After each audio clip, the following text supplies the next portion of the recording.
ನಮಸ್ಕಾರ. ಮುಖ್ಯಾಂಶಗಳು. ಗ್ರಾಹಕರ ಬೇಡಿಕೆ ಸೃಷ್ಟಿಗೆ ಕೇಂದ್ರದಿಂದ ಹಲವು ಯೋಜನೆ ಜಾರಿ. ರಾಜ್ಯಗಳ ಮೂಲಸೌಕರ್ಯ ಅಭಿವೃದ್ಧಿಗೆ 12,000 ಕೋಟಿ ರೂಪಾಯಿ. ಸಚಿವೆ ನಿರ್ಮಲಾ ಸೀತಾರಾಮನ್. ರಾಜಮಾತಾ ವಿಜಯರಾಜೆ ಸಿಂಧಿಯಾ ಜನ್ಮದಿನೋತ್ಸವ ಹಿನ್ನೆಲೆ ಪ್ರಧಾನಿ ನರೇಂದ್ರ ಮೋದಿ ಅವರಿಂದ 100 ರೂಪಾಯಿ ಸ್ಮರಣಾರ್ಥ ನಾಣ್ಯ ಬಿಡುಗಡೆ. ರಾಜ್ಯ ಸಚಿವ ಸಂಪುಟದ ಕೆಲ ಸಚಿವರ ಖಾತೆ ಮರು ಹಂಚಿಕೆ. ಶ್ರೀರಾಮುಲುಗೆ ಸಮಾಜ ಕಲ್ಯಾಣ, ಸುಧಾಕರ್ಗೆ ವೈದ್ಯಕೀಯ ಶಿಕ್ಷಣದ ಜೊತೆಗೆ ಆರೋಗ್ಯ ಇಲಾಖೆ ಜವಾಬ್ದಾರಿ. ಭಾರತ ಚೈನಾ ಕಮಾಂಡರ್ಗಳ ಮಟ್ಟದ ಮಾತುಕತೆ. ವಾಸ್ತವ ನಿಯಂತ್ರಣ ರೇಖೆ ಸೇರಿದಂತೆ ಉದ್ವಿಗ್ನ ಪರಿಸ್ಥಿತಿ ಕುರಿತು ಸಮಾಲೋಚನೆ.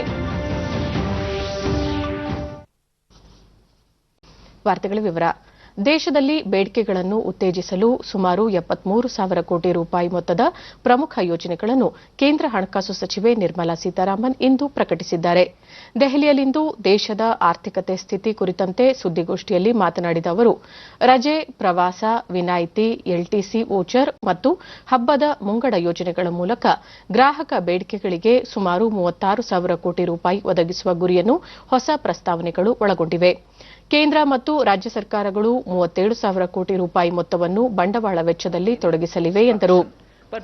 ಎಲ್ಟಿಸಿ ಸೌಲಭ್ಯದಡಿ ಸರ್ಕಾರಿ ನೌಕರರಿಗೆ 10 ದಿನದ ರಜೆ ಸಂಬಳ ದೊರೆಯಲಿದ್ದು ಪ್ರಯಾಣ ದರಕ್ಕೂ ಅರ್ಹರಾಗಿರುತ್ತಾರೆ. ಈ ಯೋಜನೆ ಬಯಸುವ ಉದ್ಯೋಗಿಗಳು ಜಿಎಸ್ಟಿ ಇನ್ವಾಯ್ಸ್ ಸಲ್ಲಿಸಬೇಕಾಗುತ್ತದೆ. ಮುಂದಿನ ವರ್ಷದ ಮಾರ್ಚ್ 31ರವರೆಗೆ ಈ ಯೋಜನೆ ಅನ್ವಯಿಸಲಿದೆ. ಹೊಸ ಯೋಜನೆಯಿಂದ ಸರ್ಕಾರದ ಬೊಕ್ಕಸಕ್ಕೆ ಸುಮಾರು 5,675 ಕೋಟಿ ರೂಪಾಯಿ ಹೊರೆ ಬೀಳಲಿದೆ. ರಾಜ್ಯ ಸರ್ಕಾರಗಳು ಒಟ್ಟಾಗಿ ಪ್ರಸ್ತಾವನೆಗಳನ್ನು ಜಾರಿಗೆ ತಂದರೆ 28,000 ಕೋಟಿ ರೂಪಾಯಿ ಮೊತ್ತದ ಹೆಚ್ಚುವರಿ ಗ್ರಾಹಕ ಬೇಡಿಕೆ ಸೃಷ್ಟಿಯಾಗಲಿದೆ ಎಂದರು. ವಿಶೇಷ ಮುಂಗಡ ಯೋಜನೆಯಡಿ ಎಲ್ಲಾ ಸರ್ಕಾರಿ ಉದ್ಯೋಗಿಗಳಿಗೆ 10,000 ರೂಪಾಯಿ ವರೆಗಿನ ಬಡ್ಡಿ ರಹಿತ ಮುಂಗಡವನ್ನು ನೀಡಲಾಗುವುದು. ದೇಶದ ಅರ್ಧದಷ್ಟು ರಾಜ್ಯಗಳು ಈ ಯೋಜನೆ ಜಾರಿಗೆ ತಂದರೂ ಬೇಡಿಕೆ ವಲಯದಲ್ಲಿ 8,000 ಕೋಟಿ ರೂಪಾಯಿ ತೊಡಗಿಸಲು ಸಾಧ್ಯವಾಗಲಿದೆ. ರಾಜ್ಯಗಳಿಗೆ 50 ವರ್ಷ ಅವಧಿಗೆ ಮರುಪಾವತಿ ಅವಕಾಶವಿರುವ ವಿಶೇಷ ಬಡ್ಡಿ ರಹಿತ 12,000 ಕೋಟಿ ರೂಪಾಯಿ ಸಾಲಗಳನ್ನು ಒದಗಿಸಲಾಗುವುದು. ರಸ್ತೆ, ರಕ್ಷಣಾ ಮೂಲಸೌಕರ್ಯ, ನೀರು ಪೂರೈಕೆ, ನಗರಾಭಿವೃದ್ಧಿಗಾಗಿ ಬಂಡವಾಳ ವೆಚ್ಚದ ಮೂಲಕ 25,000 ಕೋಟಿ ರೂಪಾಯಿ ಒದಗಿಸಲಾಗುವುದು ಎಂದು ಅವರು ವಿವರಿಸಿದ್ದಾರೆ. ಹಣಕಾಸು ಖಾತೆ ರಾಜ್ಯ ಸಚಿವ ಅನುರಾಗ್ ಸಿಂಗ್ ಠಾಕೂರ್ ಉಪಸ್ಥಿತರಿದ್ದರು.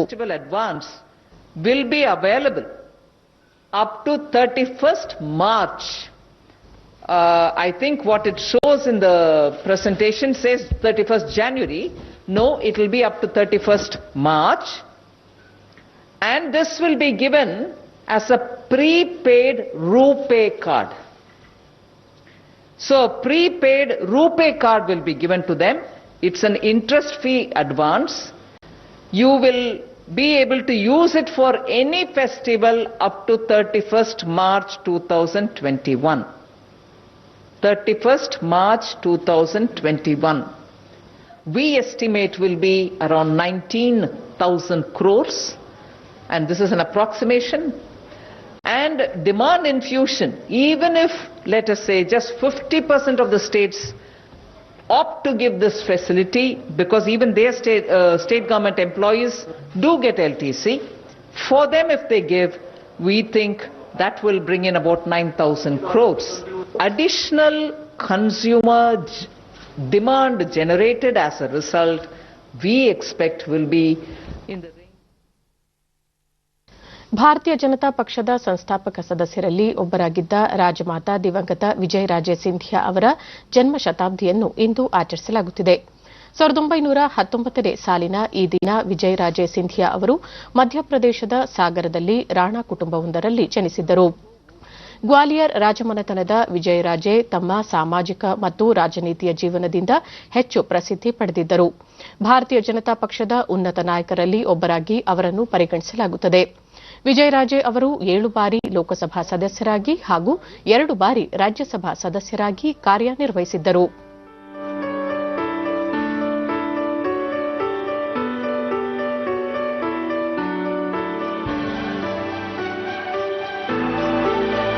ವಿಜಯರಾಜೆ ಸಿಂಧಿಯಾ ಅವರ ಗೌರವಾರ್ಥ ಹೊರತಂದಿರುವ 100 ರೂಪಾಯಿ ನಾಣ್ಯವನ್ನು ಪ್ರಧಾನಿ ನರೇಂದ್ರ ಮೋದಿ ಅವರು ವರ್ಚುವಲ್ ಮಾಧ್ಯಮದ ಮೂಲಕ ಬಿಡುಗಡೆ ಮಾಡಿದರು.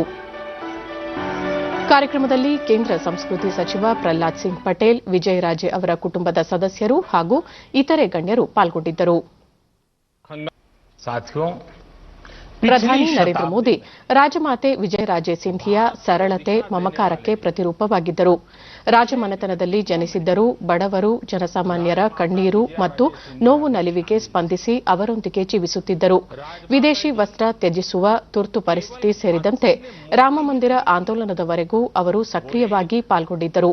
ಅವರ ಇಡೀ ಜೀವನದಲ್ಲಿ ಸಂಸ್ಕಾರ, ಸೇವೆ, ಸ್ನೇಹ ಸಂಬಂಧವನ್ನು ಕಾಣಬಹುದಾಗಿದೆ. ಜನಪ್ರತಿನಿಧಿಗೆ ಜನಸೇವೆಯೇ ಮುಖ್ಯ ಹೊರತು ಪದವಿ, ಅಧಿಕಾರವಲ್ಲ ಎಂಬುದನ್ನು ರಾಜಮಾತೆ ಸಾಬೀತುಪಡಿಸಿದ್ದಾರೆ.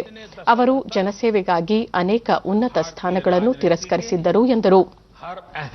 ದೇಶದ ಏಕತೆ ಮತ್ತು ಅಖಂಡತೆಗಾಗಿ ಕಾಶ್ಮೀರದಲ್ಲಿ ಸಂವಿಧಾನದ 370ನೇ ವಿಧಿ ರದ್ದುಪಡಿಸುವ ಕನಸನ್ನು ರಾಜಮಾತೆ ಹೊಂದಿದ್ದರು. ಇದೀಗ ಆ ಕನಸು ಈಡೇರಿರುವುದಲ್ಲದೆ ರಾಮಮಂದಿರ ನಿರ್ಮಾಣವೂ ಆಗುತ್ತಿದೆ ಎಂದು ಅವರು ಹೇಳಿದ್ದಾರೆ. सपनों को पूरा करने के लिए हम सभी को मिलकर इसी गति से आगे बढ़ना है. सशक्त, सुरक्षित, समृद्ध भारत उनका सपना था.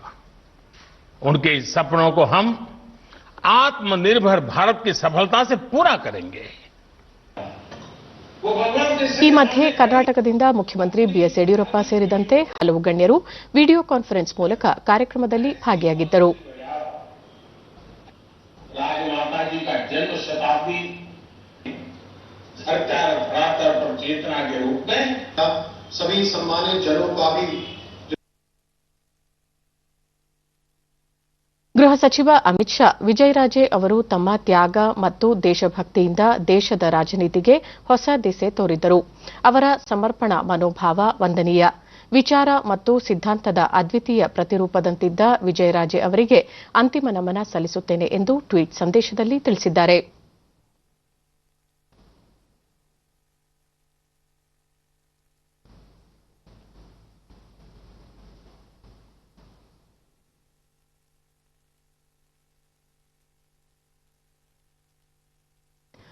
ಕೇಂದ್ರ ವಾರ್ತಾ ಮತ್ತು ಪ್ರಸಾರ ಖಾತೆ ಸಚಿವ ಪ್ರಕಾಶ್ ಜಾವಡೇಕರ್ ರಾಜಸ್ವಿ ಜೀವನವನ್ನು ತ್ಯಾಗ ಮಾಡಿ ಸಂಪೂರ್ಣ ಬದುಕನ್ನು ಸಾಮಾನ್ಯ ಜನರ ಸೇವೆಗೆ ಮುಡುಪಾಗಿಟ್ಟಿದ್ದ ವಿಜಯರಾಜೆ ಅವರು ತ್ಯಾಗ ಮತ್ತು ಸಮರ್ಪಣಾ ಮನೋಭಾವದ ಪ್ರತಿರೂಪದಂತಿದ್ದರು. ಅವರ ಜೀವನ ನಮ್ಮೆಲ್ಲರಿಗೂ ಪ್ರೇರಣೆಯಾಗಿದೆ ಎಂದು ಟ್ವೀಟ್ನಲ್ಲಿ ತಿಳಿಸಿದ್ದಾರೆ.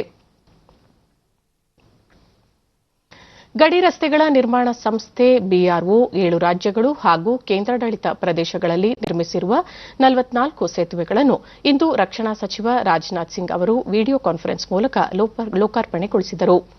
ಜಮ್ಮು ಕಾಶ್ಮೀರದಲ್ಲಿ 10, ಲದ್ದಾಖ್ನಲ್ಲಿ 8, ಹಿಮಾಚಲ ಪ್ರದೇಶದಲ್ಲಿ 2, ಪಂಜಾಬ್ನಲ್ಲಿ 4, ಉತ್ತರಾಖಂಡ್ನಲ್ಲಿ 8, ಅರುಣಾಚಲ ಪ್ರದೇಶದಲ್ಲಿ 8 ಹಾಗೂ ಸಿಕ್ಕಿಂನಲ್ಲಿ 4 ಸೇತುವೆಗಳನ್ನು ಬಿಆರ್ಒ ನಿರ್ಮಿಸಿದೆ.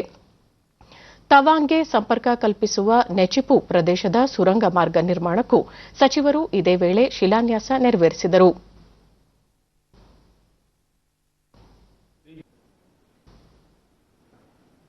ये 50 मीटर का ब्रिज डिफिकल्ट टेरेन में है. डिक्चू रंगरा बारिश होती है, 1200 mm की बारिश इस एरिया में होती है. हमेशा कंट्री से कट ऑफ रहता था. तो during the pandemic connecting UT Ladakh to Srinagar.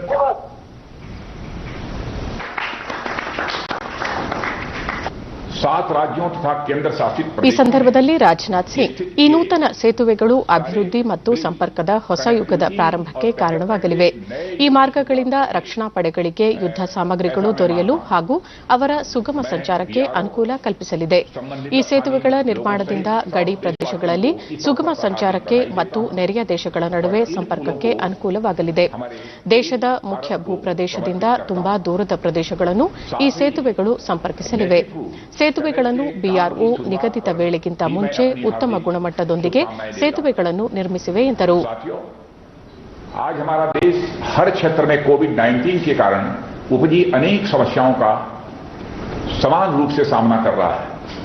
वह चाहे कृषि हो या अर्थव्यवस्था, उद्योग हो या सुरक्षा व्यवस्था, सभी इससे गहरे प्रभावित हुए. ಹಣಕಾಸು ಸಚಿವೆ ನಿರ್ಮಲಾ ಸೀತಾರಾಮನ್ ಅಧ್ಯಕ್ಷತೆಯಲ್ಲಿ ದೆಹಲಿಯಲ್ಲಿಂದು ಸರಕು ಮತ್ತು ಸೇವಾ ತೆರಿಗೆ ಜಿಎಸ್ಟಿ ಮಂಡಳಿಯ 43ನೇ ಸಭೆ ಪ್ರಗತಿಯಲ್ಲಿದೆ. ವಿಡಿಯೋ ಕಾನ್ಫರೆನ್ಸ್ ಮೂಲಕ ಸಭೆಯಲ್ಲಿ ಭಾಗವಹಿಸಲಿರುವ ಹಣಕಾಸು ಸಚಿವರು ಆಯಾ ರಾಜ್ಯಗಳಿಗೆ ಪಾವತಿಗೆ ಬಾಕಿ ಇರುವ ಜಿಎಸ್ಟಿ ಪರಿಹಾರ ಹಂಚಿಕೆ ಕುರಿತು ಚರ್ಚಿಸಲಾಗುತ್ತಿದೆ.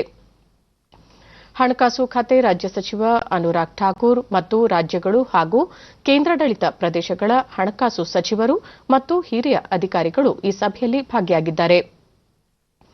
ಕಳೆದ ಬಾರಿ ನಡೆದ ಸಭೆಯ ಸಂದರ್ಭದಲ್ಲಿ ಜಿಎಸ್ಟಿ ಅನುಷ್ಠಾನ ಅಥವಾ ಕೋವಿಡ್-19 ರಿಂದಾಗಿ ಎಲ್ಲಾ ರಾಜ್ಯಗಳ ಸರಕು ಮತ್ತು ಸೇವೆಗಳ ತೆರಿಗೆ ಆದಾಯದಲ್ಲಿ ಕಡಿತಗೊಂಡಿದ್ದು, ಯಾವುದೇ ರಾಜ್ಯ ಈ ನಷ್ಟಕ್ಕೆ ಪರಿಹಾರ ಪಡೆಯುವುದರಿಂದ ವಂಚಿತವಾಗದು ಎಂದು ನಿರ್ಮಲಾ ಸೀತಾರಾಮನ್ ಭರವಸೆ ನೀಡಿದ್ದರು. ताकि उन्हें शीघ्र धन उपलब्ध हो सके। परिषद ने पिछले सप्ताह हुई आखिरी बैठक में यह फैसला लिया था कि कार, तंबाकू जैसे विलासिता या अहितकर उत्पादों पर जून 2022 के बाद भी ನಾಡಹಬ್ಬ ಮೈಸೂರು ದಸರಾಕ್ಕೆ ಜಿಲ್ಲಾಡಳಿತ ವತಿಯಿಂದ ಮುಖ್ಯಮಂತ್ರಿಗಳಿಗೆ ಇಂದು ಅಧಿಕೃತವಾಗಿ ಆಹ್ವಾನ ಪತ್ರಿಕೆಯನ್ನು ನೀಡಲಾಯಿತು. ಈ ಸಂದರ್ಭದಲ್ಲಿ ಉಪಮುಖ್ಯಮಂತ್ರಿ ಗೋವಿಂದ ಕಾರಜೋಳ, ಮೈಸೂರು ಜಿಲ್ಲಾ ಉಸ್ತುವಾರಿ ಸಚಿವ ಎಸ್ಟಿ ಸೋಮಶೇಖರ್, ಶಾಸಕ ರಾಮದಾಸ್ ಸೇರಿದಂತೆ ಮತ್ತಿತರರು ಉಪಸ್ಥಿತರಿದ್ದರು.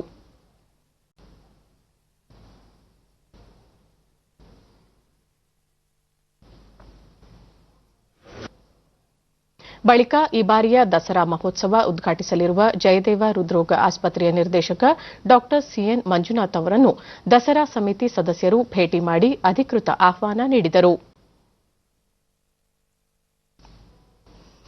ಮುಖ್ಯಮಂತ್ರಿ ಬಿಎಸ್ ಯಡಿಯೂರಪ್ಪ ಅವರು ತಮ್ಮ ಸಂಪುಟದ ಕೆಲ ಸಹೋದ್ಯೋಗಿಗಳಿಗೆ ಖಾತೆಗಳನ್ನು ಮರು ಹಂಚಿಕೆ ಮಾಡಿದ್ದು, ಉಪಮುಖ್ಯಮಂತ್ರಿ ಗೋವಿಂದ ಕಾರಜೋಳ ಬಳಿ ಇದ್ದ ಸಮಾಜ ಕಲ್ಯಾಣ ಇಲಾಖೆಯ ಜವಾಬ್ದಾರಿಯನ್ನು ಬಿ ಶ್ರೀರಾಮುಲು ಅವರಿಗೆ ನೀಡಿದ್ದಾರೆ. ಅದೇ ರೀತಿ ಶ್ರೀರಾಮುಲು ಅವರ ಬಳಿ ಇದ್ದ ಆರೋಗ್ಯ ಖಾತೆಯನ್ನು ವೈದ್ಯಕೀಯ ಶಿಕ್ಷಣ ಖಾತೆ ಸಚಿವ ಡಾ ಕೆ ಸುಧಾಕರ್ ಅವರಿಗೆ ಹಂಚಿಕೆ ಮಾಡಿದ್ದಾರೆ. ಈ ಕುರಿತು ರಾಜ್ಯಪಾಲ ವಜೂಭಾಯಿ ವಾಲಾ ಅಧಿಕೃತ ಆದೇಶವನ್ನು ಹೊರಡಿಸಿದ್ದಾರೆ. ಮೈಸೂರು ಜಿಲ್ಲೆಯಲ್ಲಿ ಕೊರೋನಾ ಸೋಂಕು ಹೆಚ್ಚಳವಾಗುತ್ತಿರುವ ಹಿನ್ನೆಲೆಯಲ್ಲಿ ಅದರ ನಿಯಂತ್ರಣಕ್ಕೆ ಕೈಗೊಳ್ಳಬೇಕಾದ ಕ್ರಮಗಳ ಕುರಿತು ವೈದ್ಯಕೀಯ ಶಿಕ್ಷಣ ಮತ್ತು ಆರೋಗ್ಯ ಸಚಿವ ಡಾ ಕೆ ಸುಧಾಕರ್ ಮೈಸೂರಿನಲ್ಲಿಂದು ಅಧಿಕಾರಿಗಳೊಂದಿಗೆ ಸಭೆ ನಡೆಸಿದರು.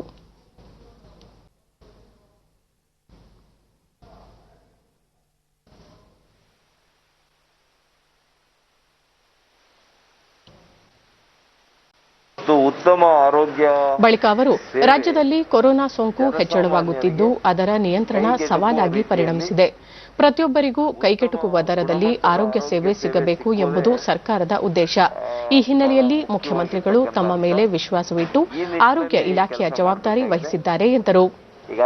ದೇಶದಲ್ಲಿ ಮಾದರಿ ಆರೋಗ್ಯ ಸೇವೆ ರಾಜ್ಯದಲ್ಲಿ ಸಿಗಬೇಕು. ಈ ನಿಟ್ಟಿನಲ್ಲಿ ಎಲ್ಲಾ ರೀತಿಯ ಪ್ರಯತ್ನಗಳನ್ನು ಮಾಡಲಾಗುವುದು.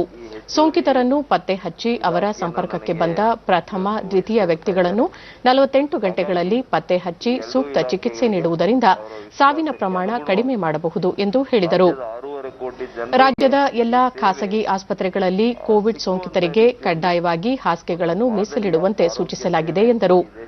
ನಾಡಹಬ್ಬ ಮೈಸೂರು ದಸರಾವನ್ನು ಸರಳವಾಗಿ ಆಚರಿಸಲು ಎಲ್ಲ ಅಗತ್ಯ ಕ್ರಮಗಳನ್ನು ಕೈಗೊಳ್ಳಲಾಗಿದೆ ಎಂದು ಅವರು ಮಾಹಿತಿ ನೀಡಿದರು. ಕಡಿಮೆ ಇರಬೇಕು ಸಾವಿನ ಪ್ರಮಾಣ. ಆ ಸಾವಿನ ಪ್ರಮಾಣ ಇಳಿಬೇಕು ಅನ್ನೋದಾದ್ರೆ ಯಾರಿಗೆ ಸೋಂಕು ತಗುಲ್ತಾ ಇದೆ ಅಂತವರ ಪ್ರಥಮ, ದ್ವಿತೀಯ ಸಂಪರ್ಕಗಳನ್ನು ಮೊದಲನೇ 48 ಗಂಟೆಗಳ ಒಳಗಡೆ ಅವರನ್ನು ಪತ್ತೆ ಹಚ್ಚುವಂತಹ ಕಾರ್ಯಕ್ರಮ ಆಗಬೇಕು. ಪತ್ತೆ ಹಚ್ಚುವ ಜೊತೆಗೆ ಅವರಿಗೆ ಟೆಸ್ಟಿಂಗ್ ಆಗಬೇಕು. ಯಾರಿಗೆ ಅವಶ್ಯಕತೆ ಇದೆ ಅವರಿಗೆ ಸೂಕ್ತ ಚಿಕಿತ್ಸೆ ಸರಿಯಾದ ಸಂದರ್ಭಕ್ಕಾದರೆ ನಾವೇನು ಗುರಿಯನ್ನು ಇಟ್ಕೊಂಡಿದ್ದೀವಿ 1% ಕಡಿಮೆ ಸಾವಿನ ಪ್ರಮಾಣ ಆಗಬೇಕು ಅಂತ ಅದಾಗಲಿಕ್ಕೆ ಸಾಧ್ಯ. ಇವತ್ತು ನಾಡಹಬ್ಬ ಏನಿದೆ ದಸರಾ, ಇದನ್ನ ಬಹಳ ಸರಳವಾಗಿ ಮಾಡಬೇಕು. ಯಾವುದೇ ಕಾರಣಕ್ಕೂ ಈ ಹಬ್ಬದಿಂದ ಮೈಸೂರಿನಲ್ಲಿ ಕೋವಿಡ್ ಮತ್ತಷ್ಟು ಹೆಚ್ಚಾಗಲಿಕ್ಕೆ ಕಾರಣ ಆಗಬಾರ್ದು. ಆ ನಿಟ್ಟಿನಲ್ಲಿ ಎಲ್ಲ ಮಾರ್ಗಸೂಚಿ ಕ್ರಮಗಳನ್ನು ನೀವು ತೆಗೆದುಕೊಳ್ಬೇಕು. ಬಂಗಾಳಕೊಲ್ಲಿಯಲ್ಲಿ ಉಂಟಾಗಿರುವ ವಾಯುಭಾರ ಕುಸಿತದಿಂದಾಗಿ ರಾಜ್ಯದ ಹಲವು ಭಾಗಗಳಲ್ಲಿ ಮುಂದಿನ 24 ಗಂಟೆಗಳಲ್ಲಿ ಭಾರೀ ಮಳೆಯಾಗುವ ಸಾಧ್ಯತೆ ಇದೆ ಎಂದು ಹವಾಮಾನ ಇಲಾಖೆ ಮುನ್ಸೂಚನೆ ನೀಡಿದೆ. ಬಂಗಾಳಕೊಲ್ಲಿಯಲ್ಲಿ ಚಂಡಮಾರುತದ ತೀವ್ರತೆ ಇನ್ನಷ್ಟು ಹೆಚ್ಚಾಗಲಿದ್ದು, ಕರಾವಳಿ ಹಾಗೂ ದಕ್ಷಿಣ ಒಳನಾಡು ಸೇರಿದಂತೆ ಹಲವೆಡೆ ಭಾರೀ ಮಳೆಯಾಗುವ ನಿರೀಕ್ಷೆಯಿದೆ. ಪ್ರಮುಖವಾಗಿ ಕರಾವಳಿ ತೀರದಲ್ಲಿ ಮಳೆಯ ಅಬ್ಬರ ಹೆಚ್ಚಾಗಿರುವ ಸಾಧ್ಯತೆ ಹಿನ್ನೆಲೆಯಲ್ಲಿ ಇಂದು ಮತ್ತು ನಾಳೆ ರೆಡ್ ಅಲರ್ಟ್ ಘೋಷಿಸಲಾಗಿದೆ.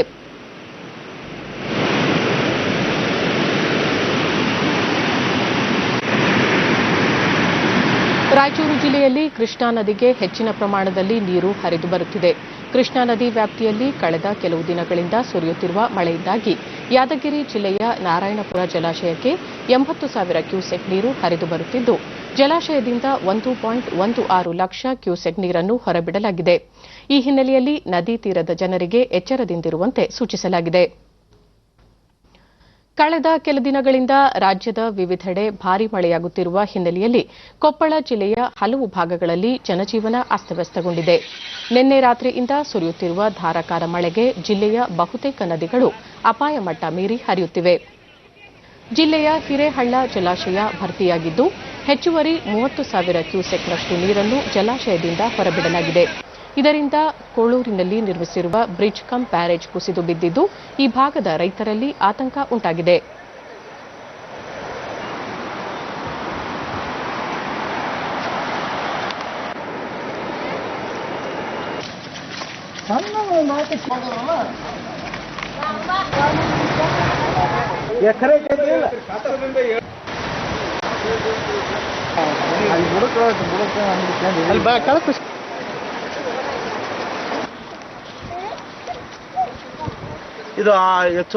ಡಿಡಿ ನ್ಯೂಸ್ನೊಂದಿಗೆ ರೈತ ಹುಸೇನ್ ಸಾಬ್, ಬ್ರಿಡ್ಜ್ ಕಮ್ ಬ್ಯಾರೇಜ್ಗೆ ಹಾನಿಯಾಗಿದ್ದು, ಮುಂದಿನ ದಿನಗಳಲ್ಲಿ ರೈತರಿಗೆ ನೀರಿನ ಕೊರತೆ ಉಂಟಾಗಲಿದೆ ಎಂದು ಆತಂಕ ವ್ಯಕ್ತಪಡಿಸಿದರು. ಹಿಂಗಾಗಿದ್ ಈ ಸಲ ನಾವ್ ಏನು ಮಾಡಂತಾಗಿಲ್ಲ. 6 ಪೀಕ್ ತೆಗಿತಿದ್ವಿ ಸರ್. 6 ತಿಂಗಳಿಗೊಂದು ಪೀಕ್ ತೆಗಿತಿದ್ವಿ. ಈಗ ಏನಾಗೈತೆ ಪರಿಸ್ಥಿತಿ? ಏನೈತೆ ಅಧಿಕಾರಿ ಬಂದು ಅಷ್ಟು ಎಲ್ಲ ಇದು ಮಾಡಿದ್ರೆ ಮಾತ್ರ ಆಗ್ತತಿಲ್ಲ, ಆಗಂಗಿಲ್ಲ ಸರ್. ರೈತ ಮಹಿಳೆ ಸುವರ್ಣ, ಮಳೆಯ ಪ್ರಮಾಣ ಹೆಚ್ಚಾಗಿದ್ದು ಅಪಾರ ಪ್ರಮಾಣದ ಬೆಳೆ ನಾಶವಾಗುವ ಸಾಧ್ಯತೆ ಇದೆ ಎಂದು ತಿಳಿಸಿದರು. ಬಹಳ ಆಗಿತ್ರಿ, ಮೊದ್ಲ ಸ್ವಲ್ಪ ಇತ್ರಿ ನೀರಾವರಿ. ಈಗ 4 ವರ್ಷದಿಂದ ಬಹಳ ಜನ ಅದನ್ನ ನಂಬ್ಕೊಂಡಿದ್ರಿ. ಮಳಿನ ಆಗೈತ್ರಿ, ನೀರನ್ನು ಬಿಟ್ಟಾರಿ ಜನ ಹೇಳೇ ಬಿಟ್ಟಾರ ಬಿಡ್ರಿ. ಮತ್ತೆ ಇದೆಲ್ಲ ತೆಪ್ಪ ಬಂದ್ ಬಿಟ್ಟಿದ್ದೇನ್ ಪ್ರಾಬ್ಲಮ್ ಏನಿಲ್ರಿ. ಅದು ನೀರ್ ಬರುವಂಗ ಬಂದೈತ್ರಿ, ಮತ್ತೆ ಮಳಿನೂ ಜಾಸ್ತಿ ಆಗೈತ್ರಿ. ಹಂಗಾಗಿ ಮೊದ್ಲ ಕೆಳಗಡೆ ಹೊಡೆದೈತ್ರಿ, ಈ ನಿನ್ನೆ ಮಾತ್ರ ಮೇಲ್ಗಡೆ ಹೊಡೆದೈತ್ರಿ. ಒಂದು ಚೆಕ್ ಡ್ಯಾಮ್ ಇಂದ ಸ್ಥಳೀಯರಾದ ರಮೇಶ್, ಬ್ರಿಡ್ಜ್ ಕಮ್ ಬ್ಯಾರೇಜ್ ಕುಸಿತದಿಂದ ಈ ಭಾಗದ ರೈತರಿಗೆ ನೀರಿನ ಕೊರತೆ ಉಂಟಾಗಲಿದೆ ಎಂದು ಆತಂಕ ವ್ಯಕ್ತಪಡಿಸಿದರು. ಅಂಚಿನವರೆಗೂ ನೀರು ನಿಲ್ತಾ ಇತ್ತು. ಈಗ ಈ ವರ್ಷ ಮಾತ್ರ ಈ ನಿನ್ನೆ ಆದಂತ ಈ ಘಟನೆಯಿಂದ ಸಂಪೂರ್ಣವಾಗಿ ಈ ಒಂದು ಚೆಕ್ ಡ್ಯಾಮ್ ನಲ್ಲಿ ಒಂದು ಸ್ವಲ್ಪನೂ ನೀರು ನಿಲ್ಲದಂತೆ ಕೊಚ್ಚಿ ಹೋಗಿದೆ. ಇದರಿಂದ ಇಲ್ಲಿರುವ ರೈತರಿಗೆ ಸಾಕಷ್ಟು ತೊಂದರೆ ಆಗಿದೆ ಮತ್ತು ಮುಂದಿನ ಜೀವನ ಹೇಗಪ್ಪ ಅನ್ನೋ ಒಂದು ಚಿಂತೆಯಲ್ಲಿ ಎಲ್ಲಾ ರೈತರುಗಳು ನಾವು ಇವತ್ತು ಪರಿತಪಿಸುವಂತಾಗಿದೆ, ಚಿಂತೆ ಮಾಡುವಂತಾಗಿದೆ ಅಂತ ತಹಶೀಲ್ದಾರ್ ಜೆಬಿ ಮಜ್ಜಿಗಿ, ಹೆಚ್ಚುವರಿ ನೀರಿನಿಂದ ಬ್ರಿಡ್ಜ್ ಕಮ್ ಬ್ಯಾರೇಜ್ ಕುಸಿದಿದೆ, ಶೀಘ್ರದಲ್ಲೇ ಸೂಕ್ತ ಕ್ರಮ ಕೈಗೊಳ್ಳಲಾಗುವುದು ಎಂದು ಮಾಹಿತಿ ನೀಡಿದರು. ಅದರಿಂದ ರೈತರ ಜಮೀನಿಗೂ ಕೂಡ ಡ್ಯಾಮೇಜ್ ಆಗಿದೆ, ಮಣ್ಣು ಸಮೇತ ಕೆಲವು ಕೊರಕಲಾಗಿದೆ. ಅದಕ್ಕೆ ಏನು ರೈತರಿಗೆ ಸರ್ಕಾರದ ಏನು ಆದೇಶ ಏನಿದೆ NDRF ಗೈಡ್ಲೈನ್ಸ್ ಪ್ರಕಾರ ಪರಿಶೀಲನೆ ಮಾಡಿ ಅವರು ಸೂಕ್ತ ಪರಿಹಾರ. ದಕ್ಷಿಣ ಭಾರತದ ಖ್ಯಾತ ಚಲನಚಿತ್ರ ನಟಿ ಖುಷ್ಬೂ ಕಾಂಗ್ರೆಸ್ ತೊರೆದು ಬಿಜೆಪಿಗೆ ಇಂದು ಸೇರ್ಪಡೆಗೊಂಡಿದ್ದಾರೆ. ದೆಹಲಿಯ ಬಿಜೆಪಿ ಪ್ರಧಾನ ಕಚೇರಿಯಲ್ಲಿ ಪಕ್ಷದ ರಾಷ್ಟ್ರೀಯ ಪ್ರಧಾನ ಕಾರ್ಯದರ್ಶಿ ಸಿಟಿ ರವಿ, ವಕ್ತಾರ ಸಂಬಿತ್ ಪಾತ್ರಾ ಅವರು ಖುಷ್ಬೂ ಅವರನ್ನು ಪಕ್ಷಕ್ಕೆ ಬರಮಾಡಿಕೊಂಡರು.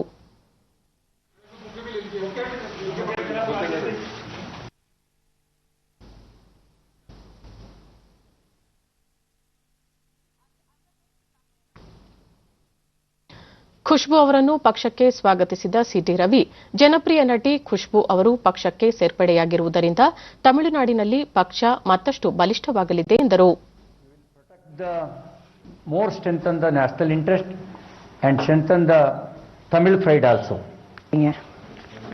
ನಟಿ ಖುಷ್ಬೂ, ಪಕ್ಷ ವಹಿಸುವ ಯಾವುದೇ ಜವಾಬ್ದಾರಿಯನ್ನು ಸಮರ್ಥವಾಗಿ ನಿರ್ವಹಿಸುತ್ತೇನೆ. ಪಕ್ಷದಲ್ಲಿ ಸಾಮಾನ್ಯ ಕಾರ್ಯಕರ್ತೆಯಾಗಿ ತಮಿಳುನಾಡಿನ ಮುಂದಿನ ವಿಧಾನಸಭೆ ಚುನಾವಣೆಯಲ್ಲಿ ಬಿಜೆಪಿ ಗೆಲುವಿಗೆ ಶ್ರಮಿಸುತ್ತೇನೆ. ನರೇಂದ್ರ ಮೋದಿ ಅವರ ನಾಯಕತ್ವದಲ್ಲಿ ದೇಶ ಮಹತ್ತರ ಬದಲಾವಣೆ ಕಾಣುತ್ತಿದೆ ಎಂದರು.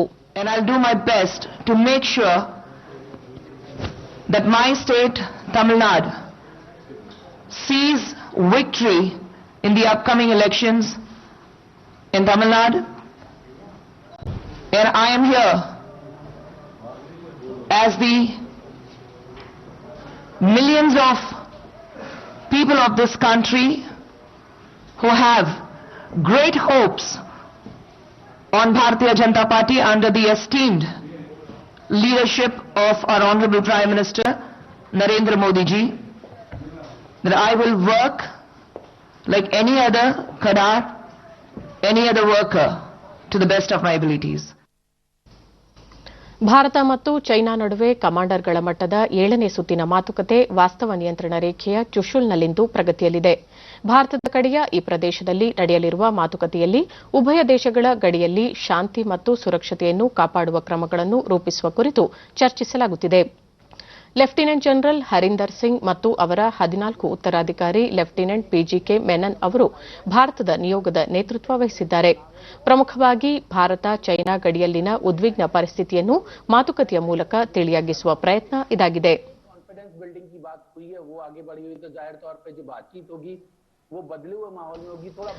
ದೇಶದಲ್ಲಿ ಕಳೆದ 24 ಗಂಟೆಗಳಲ್ಲಿ ಹೊಸದಾಗಿ 66,732 ಕೋವಿಡ್-19 ಪ್ರಕರಣಗಳು ದೃಢಪಟ್ಟಿವೆ.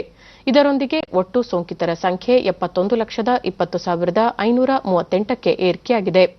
ಈವರೆಗೆ 61,49,535 ಕೊರೋನಾ ಸೋಂಕಿತರು ಗುಣಮುಖರಾಗಿದ್ದು, ಸುಮಾರು 8,61,853 ಸಕ್ರಿಯ ಪ್ರಕರಣಗಳಿದ್ದು, ಈ ಪ್ರಮಾಣ ಶೇಕಡಾ 12.10ಗೆ ಇಳಿಕೆಯಾಗಿದೆ. ಕೊರೋನಾ ಸೋಂಕಿನಿಂದ ಗುಣಮುಖರಾದವರ ಸಂಖ್ಯೆಯಲ್ಲಿ ಭಾರತ ಸುಧಾರಣೆಯತ್ತ ಸಾಗಿದ್ದು, ಚೇತರಿಕೆಯ ಪ್ರಮಾಣ ಶೇಕಡಾ 86.36ರಷ್ಟಿದೆ. ಒಟ್ಟು 1,09,150 ಮಂದಿ ಮೃತಪಟ್ಟಿದ್ದಾರೆ. ಮರಣ ದರ ಶೇಕಡಾ 1.53ರಷ್ಟಿದೆ ಎಂದು ಕೇಂದ್ರ ಆರೋಗ್ಯ ಮತ್ತು ಕುಟುಂಬ ಕಲ್ಯಾಣ ಸಚಿವಾಲಯ ತಿಳಿಸಿದೆ. ಕೋವಿಡ್ ಲಸಿಕೆ ಸಿದ್ದಗೊಂಡ ನಂತರ ಆಕ್ಟ್ ಆಕ್ಸಿಲರೇಟರ್ ಮತ್ತು ಅದರ ಪಾಲುದಾರರು ಒಪ್ಪಿದ ತತ್ವಗಳ ಆಧಾರದ ಮೇಲೆ ಹಂಚಿಕೆ ಮಾಡಲಾಗುವುದು ಎಂದು ವಿಶ್ವ ಆರೋಗ್ಯ ಸಂಸ್ಥೆ ಮುಖ್ಯಸ್ಥ ಟೆಡ್ರೋಸ್ ಅಧನೋಮ್ ಘೆಬ್ರೆಯೆಸಸ್ ಹೇಳಿದ್ದಾರೆ. ಸುರಕ್ಷಿತ ಮತ್ತು ಪರಿಣಾಮಕಾರಿ ಕೋವಿಡ್ ಲಸಿಕೆಗಳು ಒಮ್ಮೆ ಸಿದ್ದಗೊಳ್ಳುತ್ತಿದ್ದಂತೆಯೇ ಆದ್ಯತೆ ಅನುಸಾರ ಪೂರೈಕೆ ಮಾಡಲಾಗುವುದು. ಅಗತ್ಯವಿರುವ ಹಾಗೂ ದುರ್ಬಲ ವ್ಯಕ್ತಿಗಳನ್ನು ಮೊದಲು ರಕ್ಷಿಸಲಾಗುವುದು.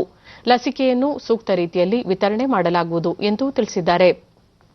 ಜಾಗತಿಕವಾಗಿ ಯುರೋಪ್ ಮತ್ತು ಆಫ್ರಿಕಾದ ಶೇಕಡಾ 90ಕ್ಕಿಂತಲೂ ಹೆಚ್ಚಿನ ಜನಸಂಖ್ಯೆಯನ್ನು ಪ್ರತಿನಿಧಿಸುವ 170ಕ್ಕೂ ಹೆಚ್ಚು ದೇಶಗಳು ಇಲ್ಲಿಯವರೆಗೆ ಕೋವ್ಯಾಕ್ಸ್ ಸೌಲಭ್ಯ ಪಡೆದುಕೊಳ್ಳಲು ಸೇರ್ಪಡೆಯಾಗಿವೆ ಎಂದು ವಿಶ್ವ ಆರೋಗ್ಯ ಸಂಸ್ಥೆ ಮುಖ್ಯಸ್ಥರು ತಿಳಿಸಿದರು.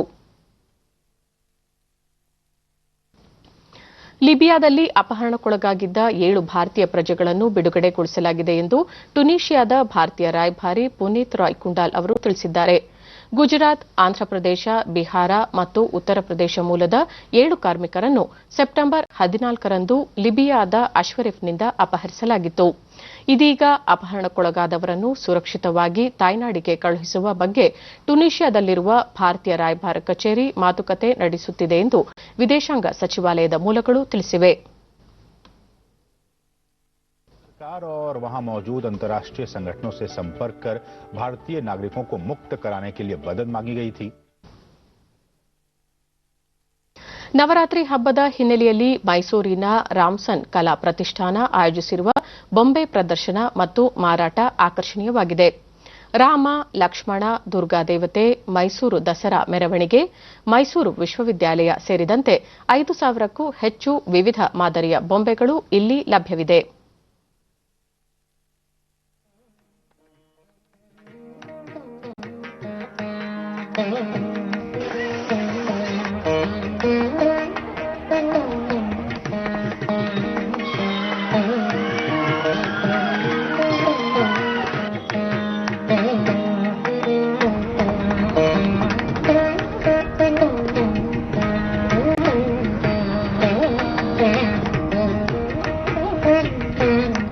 ಪ್ರದರ್ಶನ ಆಯೋಜನೆ ಮಾಡಿರುವ ಒಂದು ಡಿಡಿ ನ್ಯೂಸ್ನೊಂದಿಗೆ ರಾಮ್ಸನ್ ಕಲಾ ಪ್ರತಿಷ್ಠಾನದ ವಿನ್ಯಾಸಕ ರಘು ಕಲೆ ಮತ್ತು ಸಂಸ್ಕೃತಿಯನ್ನು ಉಳಿಸಿ ಬೆಳೆಸುವ ನಿಟ್ಟಿನಲ್ಲಿ ಮುಂದಾಗಿರುವುದಾಗಿ ತಿಳಿಸಿದರು. ಅವರಿಗೆ ಒಂದು ಸಪೋರ್ಟ್ ಆಗಲಿ ಮತ್ತೆ ಆ ಸಂಸ್ಕೃತಿ ಉಳಿಯಲಿ ಅನ್ನೋ ಒಂದು ಉದ್ದೇಶದಿಂದ ಮತ್ತು ಈ ಗೊಂಬೆಗಳು ತಗೊಂಡು ನಾವು ಮೈಸೂರಿನಲ್ಲಿ ಬೊಂಬೆ ಹಬ್ಬ ಆಚರಿಸೋದ್ರಿಂದ ಕಲೆ ಉಳಿಯೋದ್ರ ಜೊತೆ ಸಂಸ್ಕೃತಿ ಕೂಡ ಉಳಿಯುತ್ತೆ. ಬೊಂಬೆ ಹಬ್ಬದ ಸಂಸ್ಕೃತಿ ಈಗ ಕೆಲವು ವರ್ಷಗಳಿಂದ ನಮ್ಮ ಸಂಸ್ಕೃತಿ ಎಲ್ಲೋ ಅಳಿವಿನಂಚಿಗೆ ಹೋಗ್ತದೆ ಅಂತ ಒಂದು ನಮಗೆ ದುಗುಡ ಇದೆ ಕೂಡ. ಸೊ ಅದಕ್ಕೆ ನಮ್ಮ ಕೈಯಲ್ಲಿ ಆದಷ್ಟು ಅಳಿಲು ಸೇವೆ ಈ ಬೊಂಬೆ ಮನೆಯ ಮುಖಾಂತರ ಮಾಡ್ತಾ ಇದೀವಿ. ಮತ್ತೆ ಬೊಂಬೆ ಮನೆಯಲ್ಲಿ ಗ್ರಾಹಕ ಶ್ರೀನಾಥ್ ನವರಾತ್ರಿ ವೇಳೆ ಮನೆಗಳಲ್ಲಿ ಬೊಂಬೆ ಪ್ರದರ್ಶನ ಸಾಮಾನ್ಯವಾಗಿದ್ದು ಎಲ್ಲಾ ಬಗೆಯ ಬೊಂಬೆಗಳು ಇಲ್ಲಿ ಸಿಗಲಿವೆ ಎಂದರು. ಅಂಬಾರಿ ವಿಶೇಷ, ಆ ಅಂಬಾರಿ ವಿಶೇಷದಲ್ಲಿ ಪೂರ್ತಿ ಸೆಟ್ ಸಿಗತ್ತೆ. ಎಲ್ಲಾ ತರದ ಬೊಂಬೆಗಳು ಬಣ್ಣವಾಗಿದೆ, ನೋಡಕ್ಕೂ ಚೆನ್ನಾಗಿದೆ. ಈ ಮೈಸೂರು ವಿಶೇಷ ಬೆಳಗಾವಿಯಲ್ಲಿ ಮಹಿಳೆಯರ ತಂಡವೊಂದು ಕೋವಿಡ್-19 ಸೋಂಕಿನಿಂದ ಮೃತಪಟ್ಟವರನ್ನು ಸ್ಮಶಾನಕ್ಕೆ ತಂದು ಅಂತಿಮ ಸಂಸ್ಕಾರ ನಡೆಸುವ ಮೂಲಕ ಸಾರ್ವಜನಿಕರ ಪ್ರಶಂಸೆಗೆ ಪಾತ್ರರಾಗಿದ್ದಾರೆ. ಈ ಕುರಿತು ಒಂದು ವರದಿ.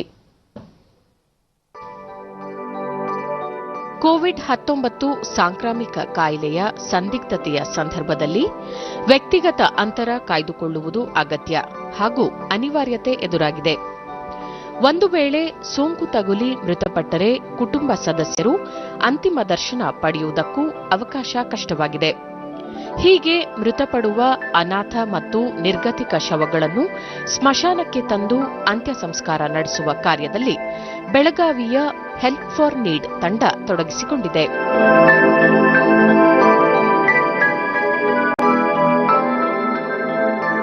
ಈ ತಂಡದಲ್ಲಿನ ಸದಸ್ಯರು ಯಾವುದೇ ಹಿಂಜರಿಕೆ ಇಲ್ಲದೆ ಧೈರ್ಯದಿಂದ ಶವಗಳನ್ನು ಆಸ್ಪತ್ರೆಗಳಿಂದ ಸ್ಮಶಾನಕ್ಕೆ ತಂದು ವಿಧಿವಿಧಾನಗಳ ಮೂಲಕ ಅಂತ್ಯಕ್ರಿಯೆ ನಡೆಸುತ್ತಾರೆ.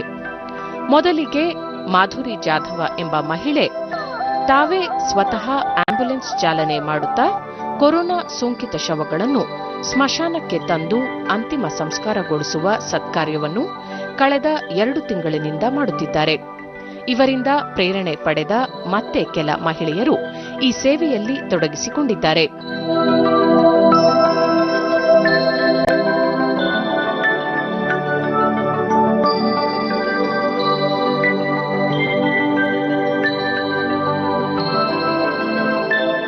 ಡಿಡಿ ನ್ಯೂಸ್ನೊಂದಿಗೆ ಮಾಧುರಿ ಜಾಧವ್ ಕಳೆದ 6 ತಿಂಗಳಿನಿಂದ ಅಸಹಾಯಕರಿಗೆ ನೆರವು ನೀಡುತ್ತಾ ಬಂದಿದ್ದು, ಕಳೆದ 2 ತಿಂಗಳುಗಳಲ್ಲಿ 40ಕ್ಕೂ ಹೆಚ್ಚು ಶವಗಳಿಗೆ ಸ್ಮಶಾನದಲ್ಲಿ अंतिम संस्कार ನೆರವೇರಿಸಿರುವುದಾಗಿ ತಿಳಿಸಿದರು.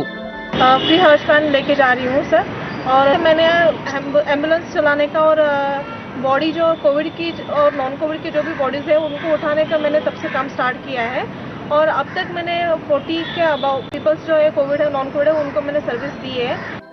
ತಂಡದ ಇನ್ನೋರ್ವ ಸದಸ್ಯೆ ಪ್ರೀತಿ ಬಸವರಾಜ್ ಸೋಂಕಿತ ರೋಗಿಗಳಿಗೆ ಆಮ್ಲಜನಕ ಪೂರೈಸುವಲ್ಲಿಯೂ ಮುಂದಾಗಿರುವುದಾಗಿ ಹೇಳಿದರು.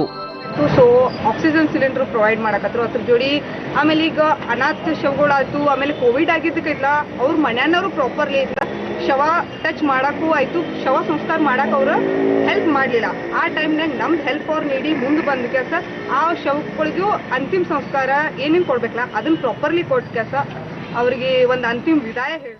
ತಂಡದ ಪುರುಷ ಸದಸ್ಯ ಸುಧೀಂದ್ರ ಅನಗೋಳ್ಕರ ತಮ್ಮದೊಂದು ಆಂಬ್ಯುಲೆನ್ಸ್ ಅನ್ನು ಈ ಕೆಲಸಕ್ಕೆ ಬಳಸಿಕೊಳ್ಳುತ್ತಿದ್ದು, ಮಹಿಳೆಯರ ಸೇವೆ ಸಾರ್ವಜನಿಕರ ಮೆಚ್ಚುಗೆಗೆ ಪಾತ್ರವಾಗಿದೆ ಎಂದರು. ಏನು ಡೆಡ್ ಬಾಡಿ ಕಟ್ಟೋದಿರಲಿ ಅದ ಎಲ್ಲ ಮಣ್ಣ ಮಠ ಎಲ್ಲ ಅವರೇ ಮಾಡತ್ತಾರೆ ಮುಂದೋಗಿ. ಅದರ ಸಂಬಂಧ ನಮಗೆ ಬಹಳ ಹೆಮ್ಮೆ ಇದೆ. ನಾವು ಮೊದಲಿಂದ ಏನು ಮಾಡತ್ತಿದ್ದ ಅದ ನಮ್ಮ ಮಹಿಳೆ ಟೀಮನ್ನು ಸಕ್ಷಮವಾಗಿ ಮತ್ತು ವಿದೌಟ್ ಎನಿ ಹೆಜಿಟೇಷನ್ ಅವ್ರು ಮುಂದೆ ಬಂದೆ ಎಲ್ಲ ಮಾಡತ್ತಾರ. ತಂಡದ ಕೊನೆಯಲ್ಲಿ ಮತ್ತೊಮ್ಮೆ ಮುಖ್ಯಾಂಶಗಳು. ಗ್ರಾಹಕರ ಬೇಡಿಕೆ ಸೃಷ್ಟಿಗೆ ಕೇಂದ್ರದಿಂದ ಹಲವು ಯೋಜನೆ ಜಾರಿ, ರಾಜ್ಯಗಳ ಮೂಲಸೌಕರ್ಯ ಅಭಿವೃದ್ಧಿಗೆ 12,000 ಕೋಟಿ ರೂಪಾಯಿ, ಸಚಿವೆ ನಿರ್ಮಲಾ ಸೀತಾರಾಮನ್. ರಾಜಮಾತಾ ವಿಜಯರಾಜೇ ಸಿಂಧಿಯಾ ಜನ್ಮದಿನೋತ್ಸವ ಹಿನ್ನೆಲೆ ಪ್ರಧಾನಿ ನರೇಂದ್ರ ಮೋದಿ ಅವರಿಂದ 100 ರೂಪಾಯಿ ಸ್ಮರಣಾರ್ಥ ನಾಣ್ಯ ಬಿಡುಗಡೆ. ರಾಜ್ಯ ಸಚಿವ ಸಂಪುಟದ ಕೆಲ ಸಚಿವರ ಖಾತೆ ಮರು ಹಂಚಿಕೆ, ಶ್ರೀರಾಮುಲುಗೆ ಸಮಾಜ ಕಲ್ಯಾಣ, ಸುಧಾಕರ್ಗೆ ವೈದ್ಯಕೀಯ ಶಿಕ್ಷಣದ ಜೊತೆಗೆ ಆರೋಗ್ಯ ಇಲಾಖೆ ಜವಾಬ್ದಾರಿ. ಭಾರತ ಚೈನಾ ಕಮಾಂಡರ್ಗಳ ಮಟ್ಟದ ಮಾತುಕತೆ, ವಾಸ್ತವ ನಿಯಂತ್ರಣ ರೇಖೆ ಸೇರಿದಂತೆ ಉದ್ವಿಗ್ನ ಪರಿಸ್ಥಿತಿ ಕುರಿತು ಸಮಾಲೋಚನೆ. ನಮ್ಮ ಮುಂದಿನ ವಾರ್ತಾ ಪ್ರಸಾರ ಸಂಜೆ 7 ಗಂಟೆಗೆ ಚಂದನದಲ್ಲಿ. ನಮಸ್ಕಾರ.